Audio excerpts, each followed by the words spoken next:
કરી અને આજના દિવસની આપણે શરૂઆત કરીએ. સનાતન સ્વર્ગીય પિતા, અમે તમારી કૃપાના સિંહાસન હેઠળ આવ્યો છે.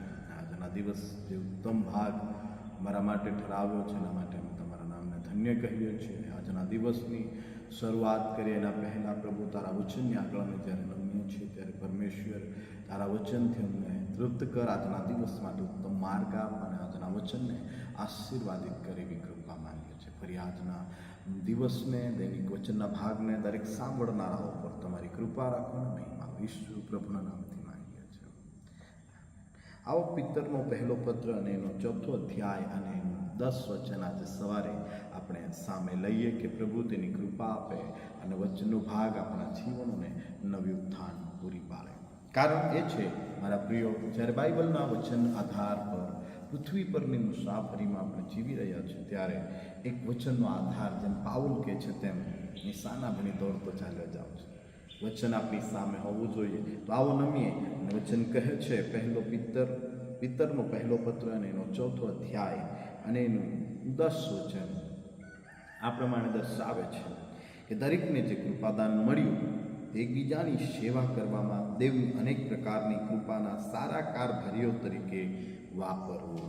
આજનું વચન આપણને સુંદર ઓળખ આપે છે કે દરેકને જે કૃપાદાન મળ્યું તે એકબીજાની સેવા કરવામાં દેવની અનેક પ્રકારની કૃપાના સારા કારભારીઓ તરીકે વાપરવું. આજે સવારે જે તેડું, જે બુલાહટ પરમેશ્વરે આપણા જીવનમાં આપી છે, જે દોડ આપણે દોડીએ છીએ, જે લક્ષ્ય મંજિલ સુધી આપણે પહોંચવાની ઉત્કંઠાઓ ધરાવીએ છીએ, શું એમાં દેવનું વચન આપણને પ્રોત્સાહન પૂરું નથી પાડતું? પ્રિય, આજે સવારે એટલું જોરદાર પ્રોત્સાહન ઈશ્વરના વચનથી આપણને મળે છે કે લખવામાં આવ્યું છે કે જે કૃપાદાન મળ્યું છે તે એકબીજાની સેવા કરવામાં, જે ભાગ આપણને આજે સવારે મળ્યો છે એકબીજાની સેવા કરવામાં, આપણને આ વ્યક્તિત્વને દેવના વચનની આધીન ઉત્તેજના પૂરી પાડે છે. શું આવું કારણ છે કે જે આ વ્યક્તિત્વ ઈશ્વરના સાનિધ્યમાં હોવું જોઈએ?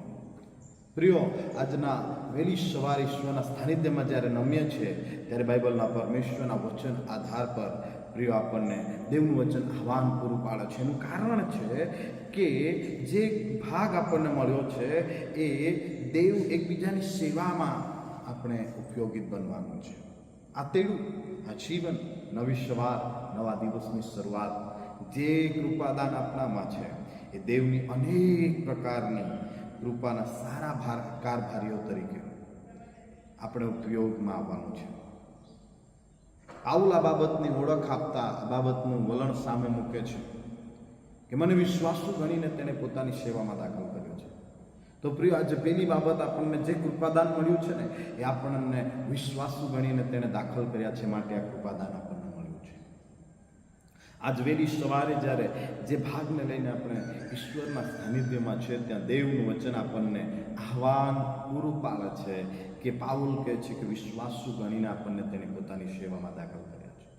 કારણ કે યાશાયા પ્રબોધકના પુસ્તકમાં લખવામાં આવ્યું છે કે તું મારો સેવક છે અને મેં તને નામ દઈને પુકાર્યો છે, મેં તને બોલાવ્યો છે. જો દેવની યોજના, દેવની વાચા આપણા જીવન સંદર્ભમાં છે તો આ સવારે દેવના વચનથી આપણને આ બાબતનું પ્રોત્સાહન હોવું જોઈએ કે બાઇબલનો પરમેશ્વર આ વ્યક્તિત્વને ઇસ્તેમાલ કરવા માંગે છે. લખે છે જે કૃપાદાન આપણા તેડામાં આપણને મળ્યું છે. અનેકો ભાગની અંદર મને સાંભળનારા સવારે તમને કહેવા માંગુ છું કે આપણી પાસે અનેકો ભાગના બાઇબલના પરમેશ્વર દ્વારા મળેલા પ્રોત્સાહનના ભાગો છે જેને આપણે વર્ણવીએ. જેમ રાજા દાઉદ કહે છે કે હું પેઢી દર પેઢી તારા મહિમાના વખાણ કરીશ, તારા કાર્યોને હું પ્રગટ કરીશ. એ શા માટે વ્યક્તિત્વ એના જીવનમાં રાખે છે? કારણ કે એની પાસે કૃપાદાનનો ભાગ છે. એ કૃપાદાનના ભાગને દાઉદ એ વહેંચણી કરવા માંગે છે. આ સવારે આપણને સારી જવાબદારી મળી છે, સારું લક્ષ્ય મળ્યું છે, સુંદર બોજ મળ્યો છે. તો આજે વચનને આપણે પ્રોત્સાહન પ્રાપ્ત કરતા દેવના સાનિધ્યમાં આપણે નમીએ કે જ્યાં લખવામાં આવ્યું છે કે એકબીજાની સેવા કરવામાં આ કૃપાદાનને ઈશ્વરના સાનિધ્યની અંદર, ઈશ્વરની કૃપામાં એકબીજાની સેવા કરવામાં દેવની અનેક પ્રકારની કૃપાના સારા કારભારીઓ તરીકે આપણે વાપરનાર બનીએ. શું આ સવારે ઈશ્વર આપણને ઉપયોગ નથી કરવા માંગતો? મારા વાલાઓ, તેને વચનની અંદર ઓળખ આપી છે કે મેં તને નામ લઈને બોલાવ્યો છે.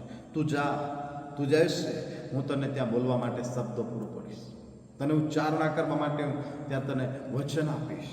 મારા પ્રિય બાઇબલના પરમેશ્વરનું વચન છે કે નિશાનાત ભણી દોડતો ચાલ્યો જાઉં છું કે તે ઇનામ પામું મારા માટે રાખવામાં આવ્યું છે. એનું કારણ છે, પાઉલ આ ભાગની ઓળખ આપે છે કે મારે દરેક ભાગને વાપરવાનું છે. જે મારા જીવનમાં ઈશ્વરે આપ્યું છે એને મારે ઉપયોગ કરવાનો છે. એનું કારણ છે કે આપણી પાસે એક મુકામ છે કે આપણે મહેનત કરીએ.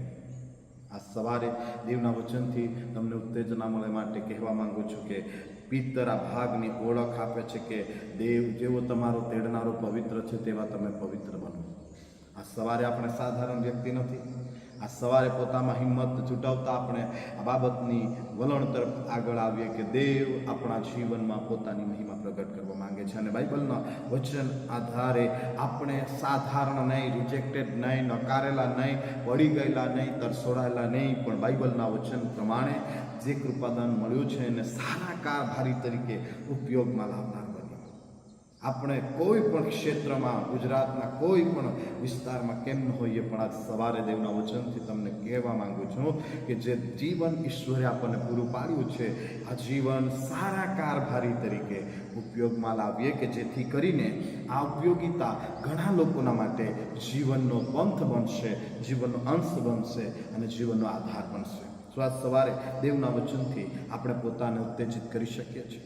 કારણ કે દેવનું વચન આહ્વાન કરે છે કે દેવે આપણા જીવનની અંદર યોગ્યતાઓ આપી છે અને એ યોગ્યતાનું તેડું તેણે આપણા માટે પૂરું પાડ્યું છે. મારા પ્રિય, આ સવારે તમને કહેતા ખુશી અનુભવું છું કે આપણા માટે દેવનું વચન છે કે આપણે ઉપયોગી પાત્ર બનીએ. મારા પ્રિયો, આપણે તેડાને અનુલક્ષીને ચાલીશું તો દેવ આપણા માટે માર્ગ તૈયાર કરશે. આપણે તેડાને અનુલક્ષીને બની રહીશું તો દેવ આપણા જીવનને ઉપયોગી બનાવશે. આપણા તેડાને અનુલક્ષીને આપણે ચાલીશું, આપણો પરમેશ્વર આપણા જીવનને મુકામ, મંજિલ અને ભાગ પૂરો પાડશે.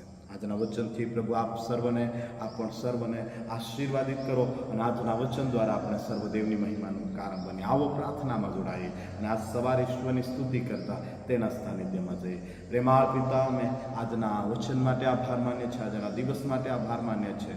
તારું વચન અમને જો ઉત્તેજના પૂરી પાડે છે, સારા કારભારીઓ તરીકે અમે પૃથ્વી પરની મુસાફરીમાં માલુમ પડીએ. આજના દિવસની જેઓએ શરૂઆત કરી છે, જીવતાઓની ભૂમિ પર રહીને તને યાદ કર્યો છે, ત્યારે જેઓના જીવનના માટે જન્મદિવસો છે, વૈવાહિક જીવનની સાલ વર્ષગાંઠ છે, સાથે અન્ય ખુશીઓમાં જેઓ આનંદિત છે, જેઓ પૃથ્વીભરની મુસાફરીની અંદર તેડાની સાથે આગળ વધી રહ્યા છે, એ સર્વ પર રહેમ નજર રાખજો, કૃપા કરજો અને પુષ્કળ અખંડ શાંતિવાળા ઉપર તમે પ્રગટ પ્રસિદ્ધ કરજો. એવી અમે તમારી પાસે કૃપા માંગીએ છીએ. પ્રિયજનો પર તમારો રહેમ નજર રહે.